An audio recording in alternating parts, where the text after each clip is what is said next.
Welcome to the Westside Investors Network, WIN, your community of investing knowledge for growth. This is the Real Estate Professionals Investing Podcast for real estate professionals by real estate professionals. This show is focused on the next step in your career, investing. Thank you for listening. And please, if you like our content, rate us on your podcast provider. Just a quick disclaimer, the views and opinions expressed in this podcast are for educational purposes only and should not be construed as an offer to buy or sell any shares or securities, make or consider any investments, or take any other action. And now, AJ and Chris Shepard.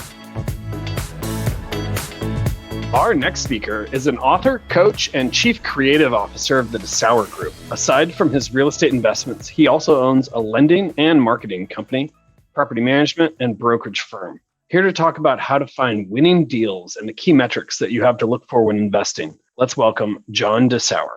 All right. Today we have John Dessauer with us. He is managing broker and owner of the Anton Agency, chief creative officer of the Dessauer Group, CEO of Oppenheimer Realty Capital, and author of books Alchemy of Wealth, Real Estate H2O, and Apartment Confidential. John, thank you so much for joining us on the show today. If you wouldn't mind, just tell us a little bit about yourself and, kind of a quick rundown of how you got to where you are today. Yeah, well, guys, thanks for having me. It's a pleasure to be here. And, from a background standpoint, I grew up in Chicago, and I was part of a household where my father passed when I was rather young. So I had a single parent household. I have two brothers, one sister. In Chicago, we always grew up in apartments. And what's interesting is I kind of learned that business from the inside looking out. And as I got through college and graduated and into the corporate world, I realized pretty quickly that in my youth, I saw someone come to the apartment and knock on the door once a month to collect the rent check. But I saw my mom leave for her 9 to 5, which was really a 9 to 9, pretty much every day. And so as I got out in the corporate world, I kind of realized, hey, this isn't really something that what it's all cracked up to be, right? I was kind of felt misled at that point. And I realized that, hey, I really liked the system that this rent guy had in place. He'd come once a month, collect a check. I wouldn't see him for 30 days. He'd come back, collect a check. But my mom went to her 9 to 9 pretty much every day. And I realized that too. So the only purpose of the going to the 9 to 9 was to cut the most important check of the month, and that was the rent check. When I made a decision to leave the corporate world over 2 decades ago, I'm aging myself, I said, I want to be the rent guy. And that's kind of what propelled me to get involved in real estate investing and in particular multifamily. Well, that's really exciting. So how did you get started? I know you left the corporate world, but what was that beginning like? So I was going downtown Chicago every day. The commute, I'd spend an hour or sometimes an hour and a half or more in my car in the commute. And then I'd go sit in somewhat of a cubicle till I got more into my sales role.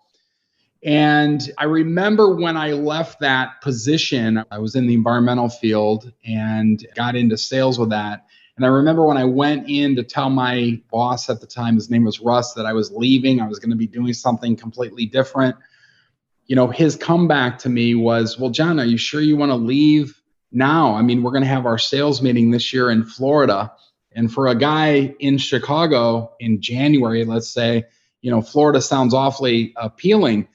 But it was just, I felt like, oh my gosh, that's what you're coming back with me at, that our sales meetings in Florida? I mean, my whole career is ahead of me, my whole life. And so I realized pretty quickly that it was, a pretty dog-eat-dog world where they didn't really care about the individual as much. And that really hasn't changed over the last 25 years since I left the corporate world. But that's what I did. I remember walking out of that office after I had that meeting, and I had a feeling of being both scared to death and relieved. I can't explain how that felt, but it was a combination of both of those. And I just started to dive right into real estate investing at that point and building my other businesses. And it was the best move I could have made at that time. Well, that is awesome. So I think today we're going to talk about how to find winning deals. You want to describe to us, how did you find that first deal? How did you get into it? Yeah, today is very much different than that time period 25 years ago. I've lived and experienced these cycles that we've gone through, and real estate is a cycle. There's no doubt about it. We're in one changing right now. But that first deal was a deal that I looked at. I didn't pay attention to the markets. I didn't pay attention to interest rates or the 10-year treasury or, supply and demand and things like that. I was too naive, but I did pay attention to the idea that I wanted a rental unit at least. And I bought a duplex. The price was around $140,000 for this duplex. This was 25 years ago. And what's interesting about that is I got bank financing on it at 80%. I got the seller, who was a woman in her 80s, to give me seller financing at 20%. So I had the deal 100% financed. And at the time when I went to closing, I not only got the keys to the property, but the way the credits worked out on the closing statement, I actually got a check for around $1,600 as I remember it. And I thought, I am going to be unstoppable. I go to closing, I get a check, and I get keys. Who would not want to do this business, right? Right. And I realized pretty early on also that was a challenge or an issue for me because I was over leveraged on the deal. I quickly went through that $1,600 because the tenant, the person I bought it from, the woman in her 80s, moved out of the top unit. And there was a guy in the bottom unit that was paying $350 in a $700 market at that time. So, just because you can buy things with no money down doesn't mean you should. And that was one of the first lessons that I learned. I was able to, because I started small, recover and change that trajectory of that rental property. It was a duplex, like I said, and all's good there. But I learned some things off that. I learned the importance of not being over leveraged, number one. Number two, I also learned why getting into this and starting small might be more important than jumping in and trying to buy the biggest property that you can, because you can mistake small and recover. And you may not be able to do that with a larger property. Yeah, John, I have a pretty similar story with my first deal. It wasn't the greatest success. It was actually my college house. And I bought that in 2006. And then I just sold it last November and was able to 1031 exchange it. But I mean, honestly, that property appreciated over one of the times that real estate was supposed to appreciate the most. I bought it for 170 and then I sold it for, I think, 205. And nice. 15 years of appreciation. But it was the first deal. It got my foot in the door. And I actually 1031 exchanged that into a fiveplex, which was good. So how did that first deal turn out? Do you still own it? I don't. I actually sold it. I'm a believer that, I speak across the country and I go to different investor events, and there's a couple of rules of thought. One is, buy and hold and never sell. And another one is buy and sell and work the undulations of the market and things like that. I tend to fall more and lean more on that side. Sometimes we can take an investment and bring it to its highest maximum value, both from a cash flow perspective and a equity perspective. And you're just kind of not utilizing that equity like you should. Maybe you can take that equity, put it into another investment and have it perform better. Or maybe there's a different exit strategy you can do that will enable you to buy more multifamily units to give you better cash flow. So I think like that. I'm always looking at how the market's changing with interest rates, supply and demand, all of those things, and the lending environment, and really trying to say, what can I do that is going to allow me to take my equity and put it into a best performing asset long term? And do I have any assets now that have reached the end or maximum amount of their production life with regard to cash flow and equity? I think you're seeing that today in 2022, by the way, where properties are really high valuated in the marketplace. And I think that is changing somewhat now as interest rates, the 10-year treasury, some of these things are coming into play. Yeah, but it is a crazy time right now. Yeah, I mean, definitely as interest rates go up, people's buying power definitely goes down. So it's going to be AJ, do you want to share kind of our thought? Like, we're more in the buy and hold camp. Like, it's too much work to buy and sell all the time. But AJ, do you want to jump into?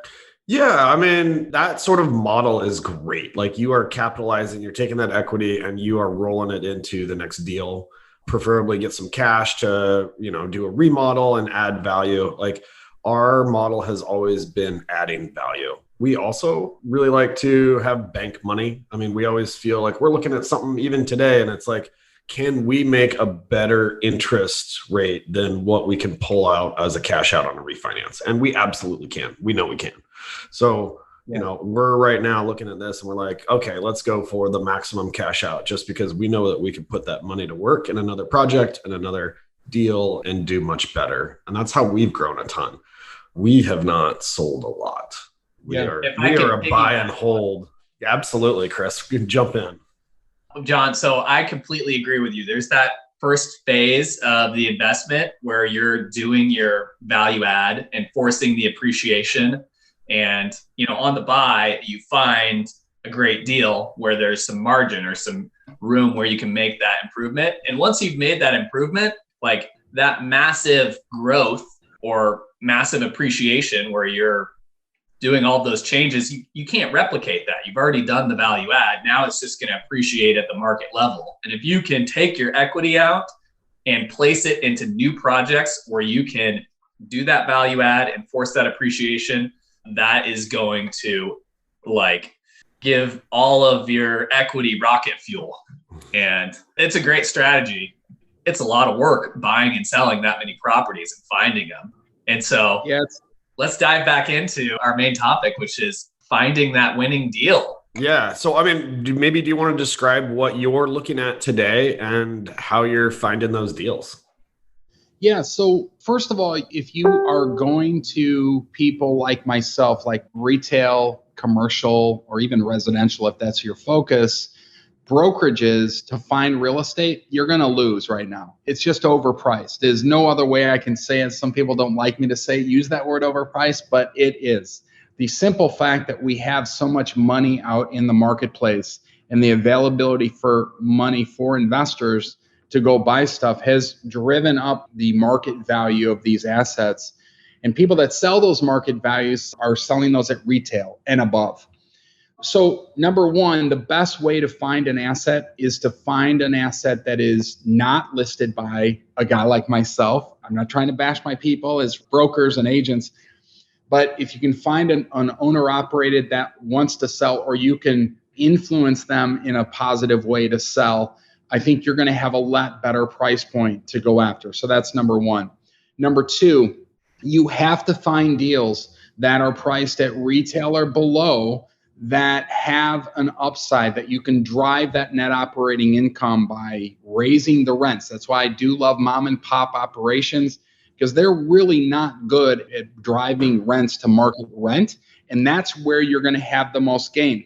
That's really, really important in a market that we're going into now, in which have a rising interest rate environment. When that rising interest rate environment happens, your cash return on investment typically drops if you're in an adjustable rate mortgage or a short-term mortgage, or maybe you're not in, something other than a 30-year fixed, or more of a, maybe even a 15-year fixed. So that's something that I look at. And I also look at the ability.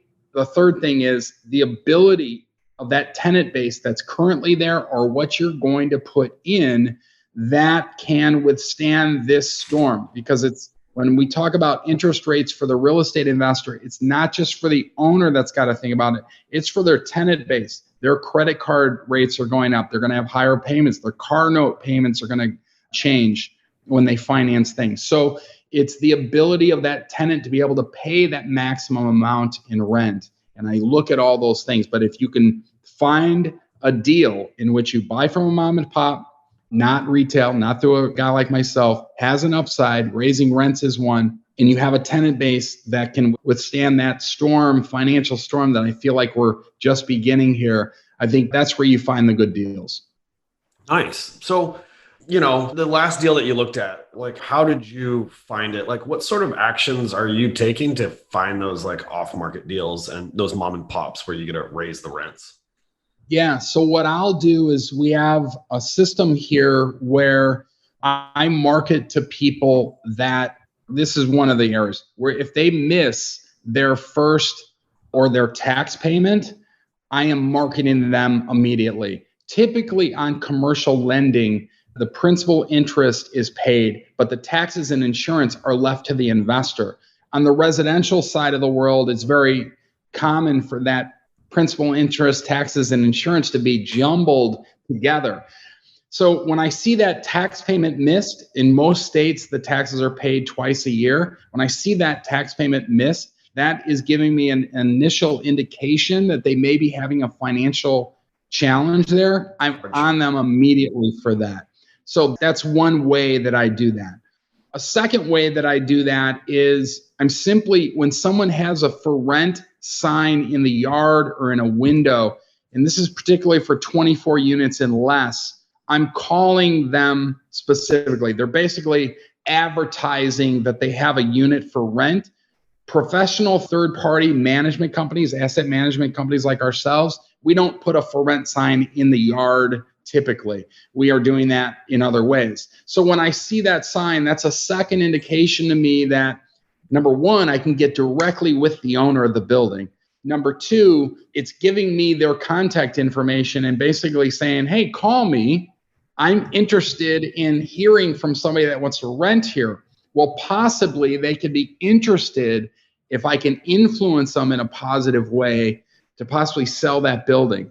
And so I use those two a lot, especially on the smaller side of 24 units and less. And now here's a word from our sponsor. Get things done while you're on the move. Learn more about working with a virtual assistant through Offsite Professionals. It's a great way to get all the things done that you need to get done. Have freedom in your time and streamline your life by automating your business. Stop spending time on the tasks that you can delegate and start spending more time on your superpower. Call us today at 503-446-3177 or visit our website at offsiteprofessionals.com.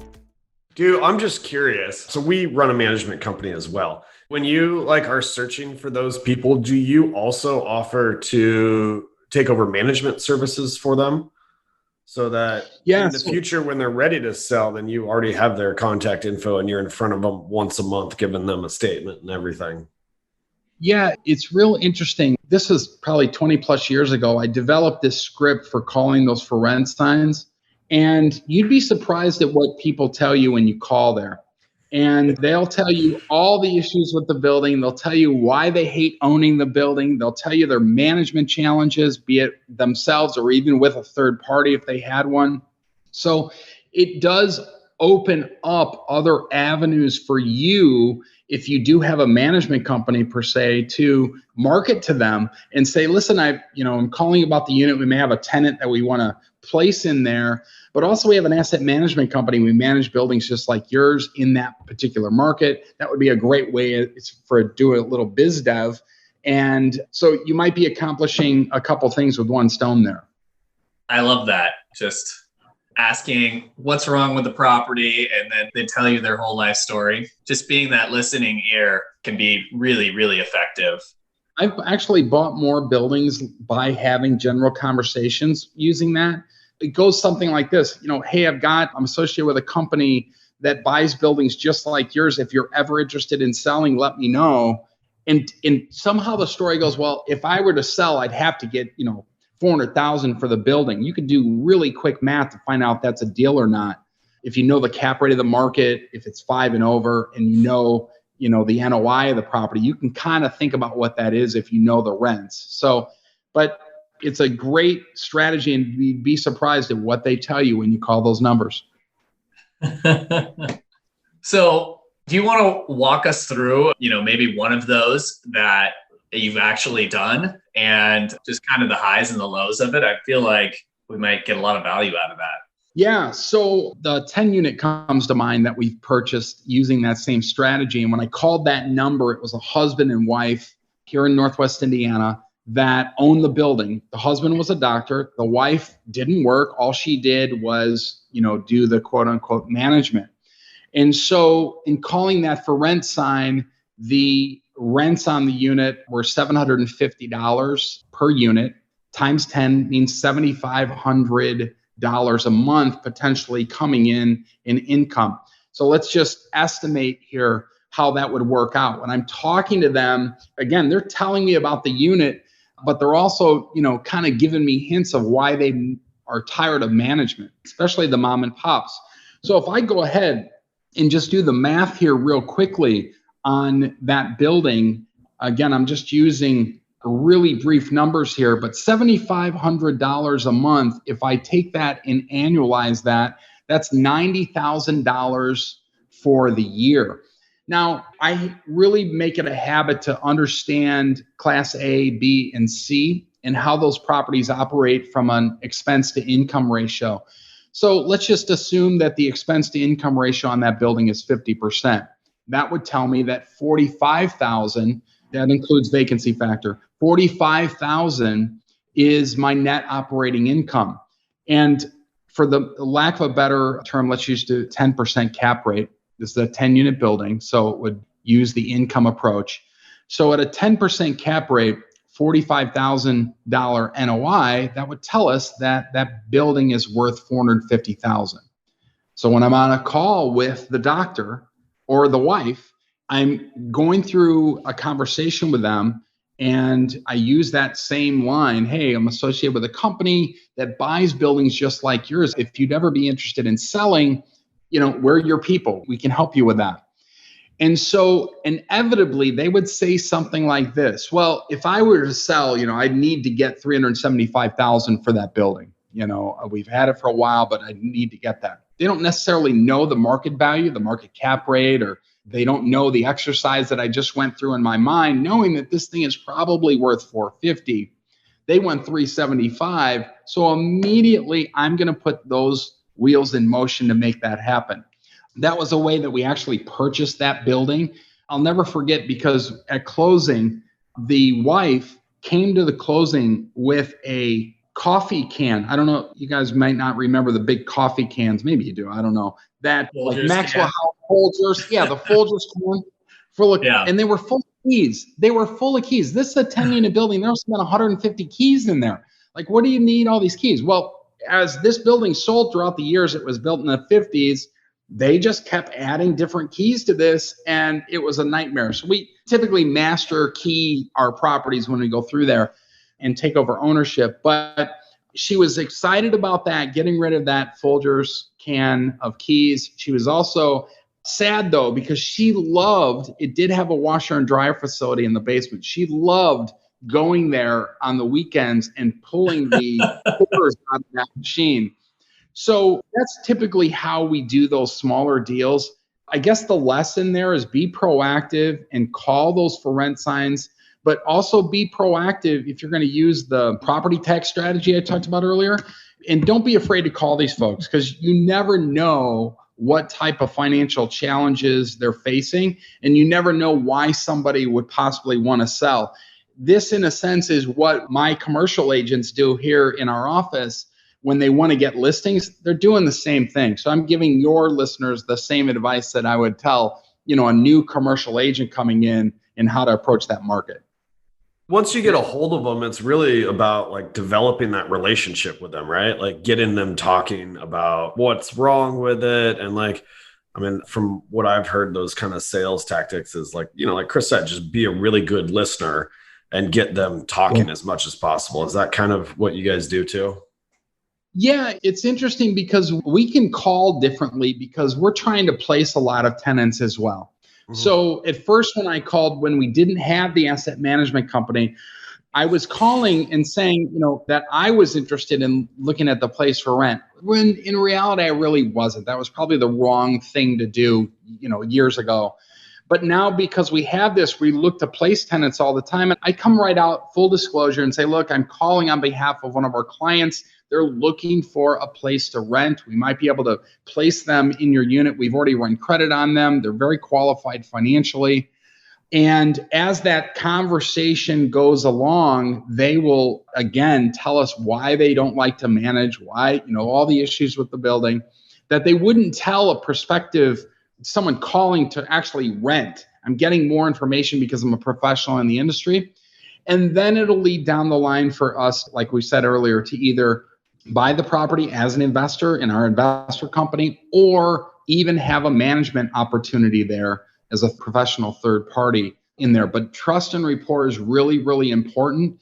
And once you tell them that, once you're transparent, you tell them the reason for your call and why you're calling and how you can help them, and you have that trust and rapport built at least a little bit at that point, you're typically in good shape.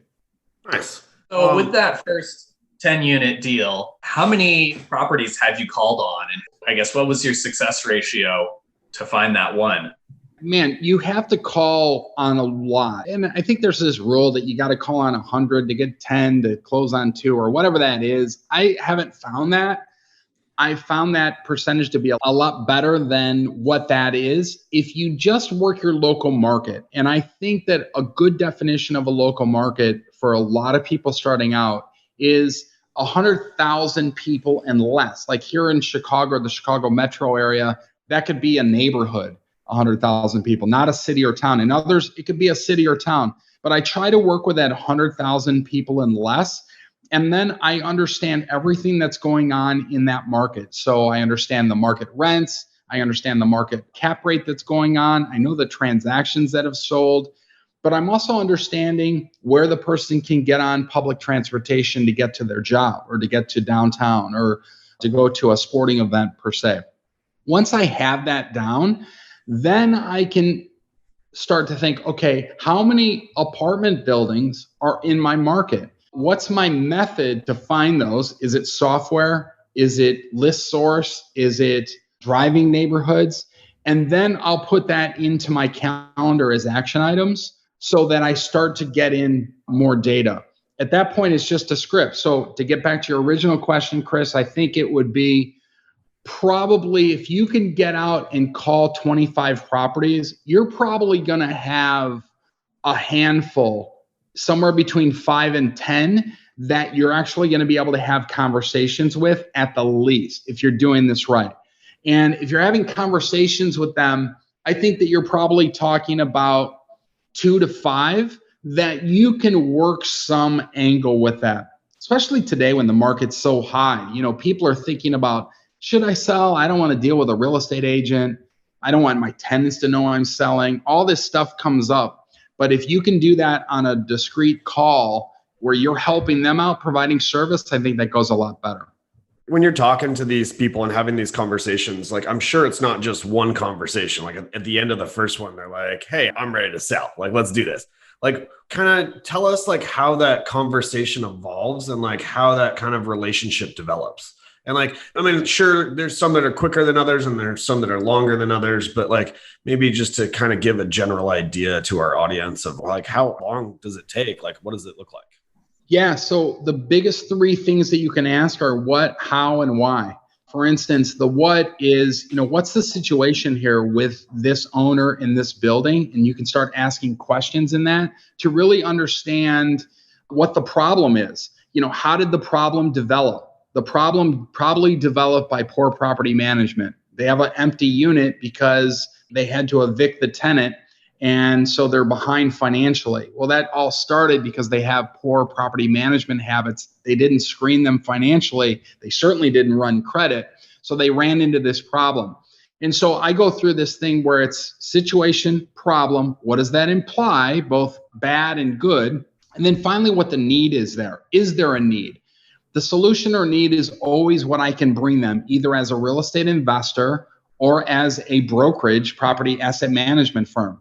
And so when I'm asking those questions of what, I get that scenario. When I'm asking those questions of how that happened, I'm getting those scenario. And then finally, why, the why of what they want to do. Why would you keep punishing yourself by doing the same thing over and over and bringing in a tenant using your same screening techniques? Why don't you bring in a licensed professional third-party management company where we do this, hundreds of times a month, and we've got the systems in place and experience to really deliver good quality management where you can maximize your income that you're bringing in, further driving the value of the building.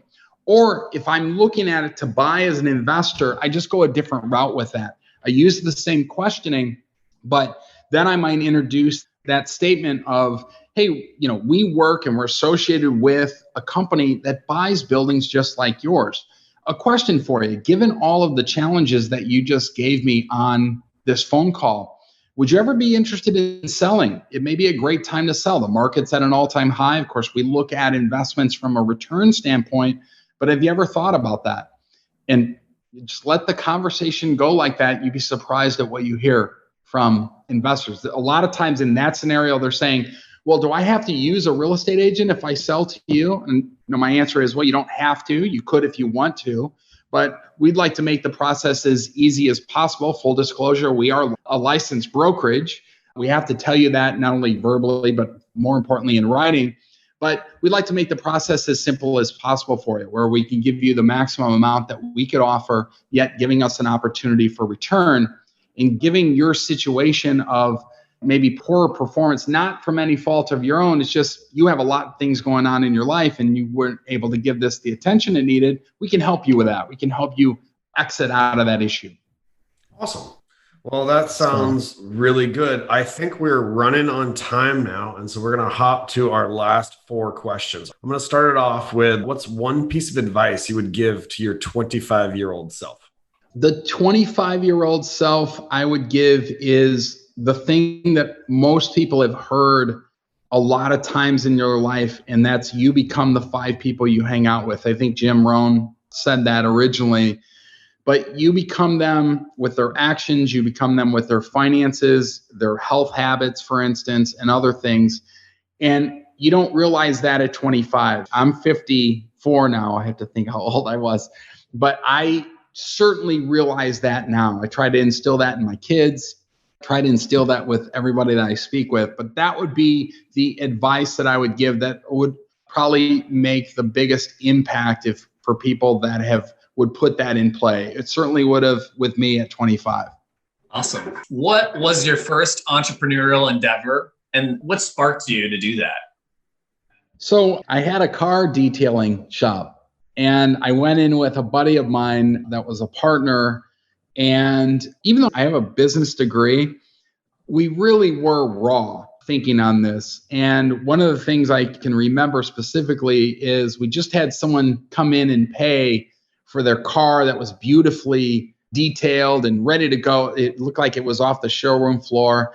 He paid us in cash.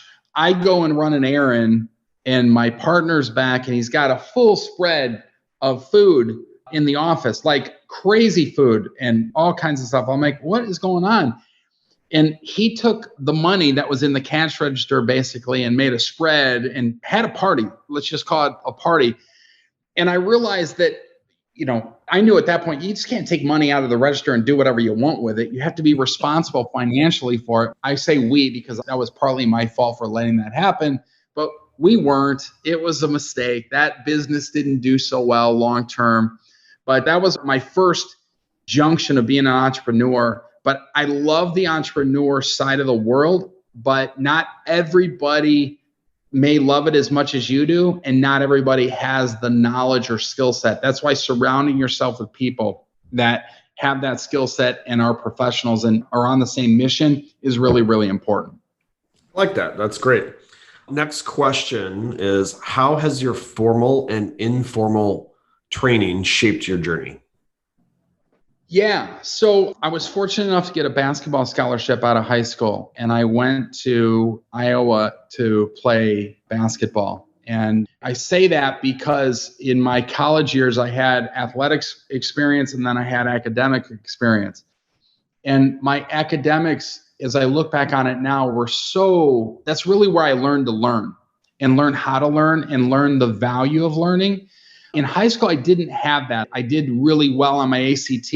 My grades were good, but they weren't fantastic because I didn't really think about I should learn and the importance of learning. Today, I know it's so important. I'm an avid reader and things like, understanding the importance of reading consistently books, not only in the genre of business, but other genres as well. Makes you a better, well-rounded person.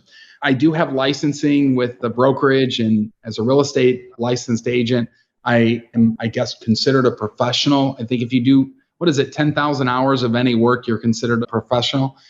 So I think my training formally and informally has made me a well-rounded person, but there's no better learning environment than experience. So I also look at that as well. I might try to do a deal that I've never done before. Some of my biggest deals, 350 units plus, have been areas where I've said, wow, I've never done a deal this size. I'm just going to go for it and really kind of surround myself with good people and put myself in an avenue that I've never been before. And I think that's where you learn the most, with the idea of risk tolerance and how to mitigate risk and things like that. So my formal and informal education was great. Experience is really the best teacher I found, but they all kind of go together to make you a better entrepreneur, investor, real estate professional. There is nothing really that I've ever learned from more than just taking action and, learning from all the mistakes that I made. Yeah. It's just it's so good. All right. And our last question is, what was your biggest mistake and what did you learn? My biggest mistake, I've got a lot of them. A lot of people don't like to talk like that. We often highlight our successes, but I think it's in our mistakes that we really learn more, because we focus on what we did wrong, whereas our successes, we don't really focus on what we did right. We're just counting money.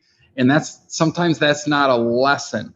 And so one of my biggest mistakes was a 48 unit building that I bought that had terrible management with it. And I had a few units under my belt at that point. I think I had maybe 250 units at that time under my belt. Adding 48 didn't seem like a huge impact.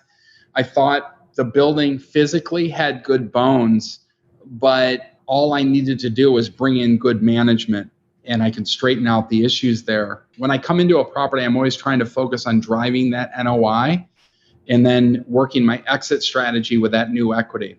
Well, the problem that I realized there was I underestimated how bad management can be for a building. When it gets stigmatized of bad management, there is a lot more effort that you need to put in from a marketing standpoint, from a physical repair standpoint, and from a respect standpoint of the tenant base, but also the community around there. And so my biggest mistake was that building, even though it was only a couple $1 million, not that that's not a lot of money, but it definitely was a mistake, because I ended up losing money on that. And I ended up losing opportunity that I could have taken new equity to in other buildings. I learned from that. That was probably my biggest mistake. Wow. Everyone thinks if you buy a 48 unit building, you've made it. You can't lose, right? Yeah. And so you can lose. Just like Chris, I was in Austin, Texas, delivering a talk 2 weeks ago. In Austin, Texas, our people are saying, the Austin market's always going to go up because there's more people moving into Austin than moving out of Austin.